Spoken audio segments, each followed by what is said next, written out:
découvrir pourquoi un moteur révolutionnaire n'est jamais sorti des laboratoires.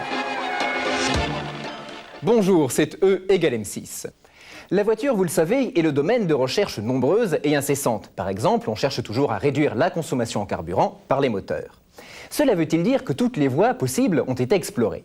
Il semblerait pourtant que non, si l'on regarde l'enquête qui va suivre et qui va nous montrer comment un moteur révolutionnaire, non polluant et ultra économe en carburant dort encore dans les cartons près de 40 ans après sa mise au point. L'enquête de E égale M6, le Stirling, un moteur pour l'an 2000.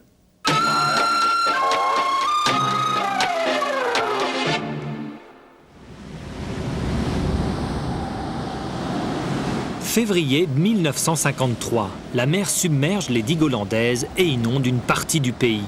L'électricité est coupée, les communications sont interrompues. Pourtant, très vite, quelques radios marchent à nouveau. Elles sont alimentées par de petits groupes électrogènes entraînés par un moteur révolutionnaire.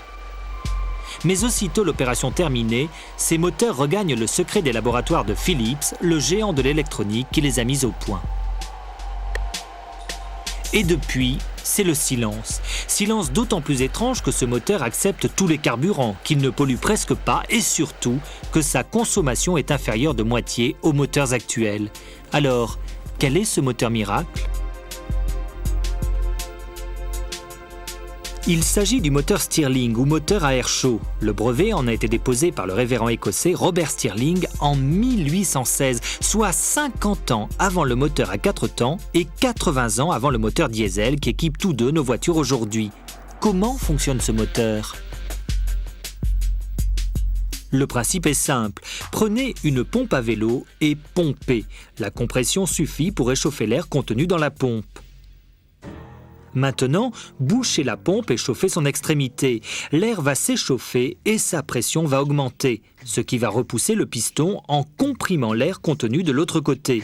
Quand on refroidit la pompe, le piston revient à sa position initiale. La chaleur est ainsi transformée en énergie mécanique. La puissance d'un tel dispositif est ridicule et son rendement médiocre. L'idée de génie de Robert Stirling a été d'adjoindre un deuxième piston pour que l'air chaud se déplace de gauche à droite du cylindre. Ainsi, la gauche du cylindre est constamment chauffée et la droite refroidie. Il reste encore beaucoup de perte de chaleur, donc d'énergie. Pour récupérer cette chaleur perdue, Stirling a mis au point le régénérateur. Le régénérateur vient capter une partie des calories du gaz chaud quand il part vers la zone froide. Quand le gaz repart vers la zone chaude, il récupère ses calories. Ainsi, un moteur Stirling a un rendement voisin de 40% contre 20% pour les moteurs 4 temps ou diesel.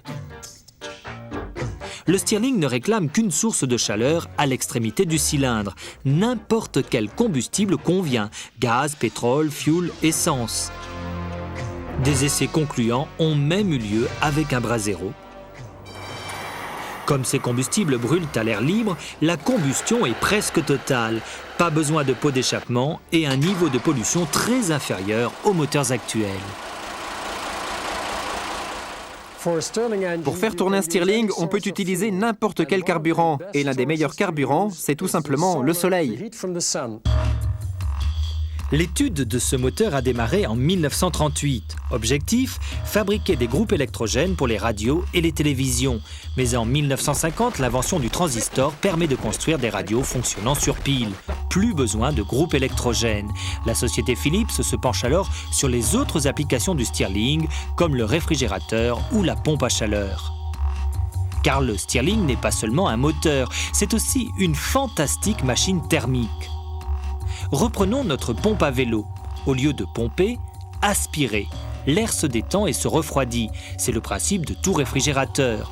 Il en va de même avec le Stirling. Il suffit de l'entraîner avec un moteur électrique pour que la tête descende à moins de 100 degrés, la température à laquelle l'air devient liquide. Maintenant, inversons le sens de rotation du moteur électrique. Le cylindre se réchauffe. Éteignons la lumière.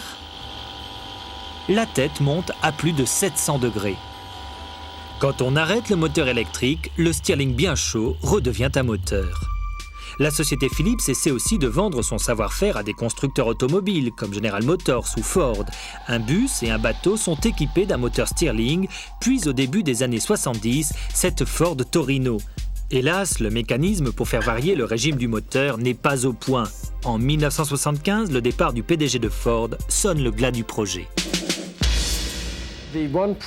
La seule application commerciale du Stirling par Philips restera une machine réfrigérante.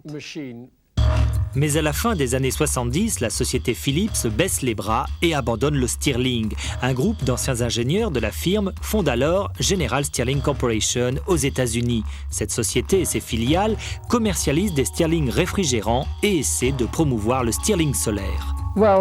Il y a toujours des réticences au changement. Si vous êtes un fabricant de moteurs diesel, vous ne serez pas pressé de construire un autre type de moteur. Comme toute personne qui investit une somme considérable d'efforts et d'argent pour fabriquer un diesel plus performant.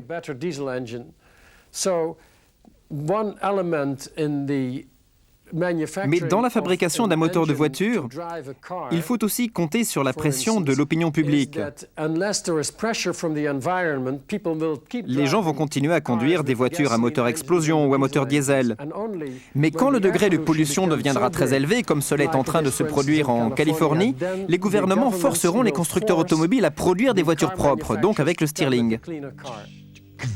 Mais ce passionné n'est pas le seul à se battre pour le Stirling. Aisin Seiki a de nombreux consultants dans les universités.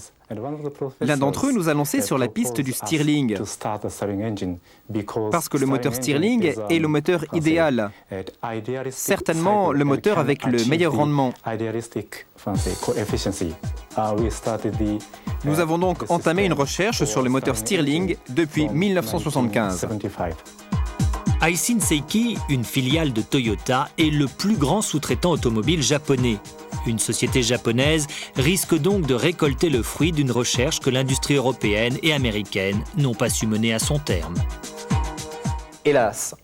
Mais l'inertie des constructeurs s'explique par le fait qu'ils ont rendu tellement fiable et performant le moteur à 4 temps et le moteur diesel qu'ils hésitent devant les coûts de développement d'un moteur concurrent, même si, sur le papier, le Stirling surclasse tous ses rivaux.